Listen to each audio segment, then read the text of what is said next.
Once upon a time, the world economy was dominated by the United States and its currency, the US dollar.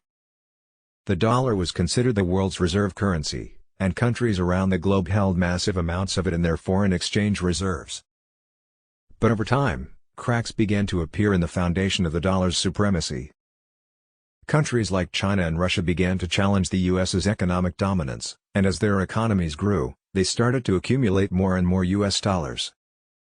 At the same time, the US government was racking up massive amounts of debt, and its central bank, the Federal Reserve, was printing money at an unprecedented rate. As the years went by, the US's economic and financial problems continued to mount. The country was running massive budget deficits, and its trade deficit was growing larger every year. Meanwhile, the value of the US dollar began to erode as the Federal Reserve printed more and more money to prop up the economy. Finally, in the year 2023, a major crisis hit the world economy. A large number of countries, led by China and Russia, announced that they were abandoning the US dollar as their reserve currency. Instead, they would be using a new digital currency that they had created in partnership with several other countries. The announcement sent shockwaves through the financial world, and the value of the US dollar plummeted.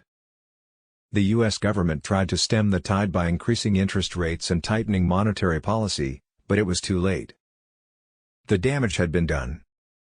Over the next few years, the US economy continued to struggle. Inflation soared, and unemployment remained stubbornly high. The country's once mighty financial sector began to crumble, and the stock market entered a prolonged slump. In the end, the death of the petrodollar proved to be a turning point in the history of the global economy.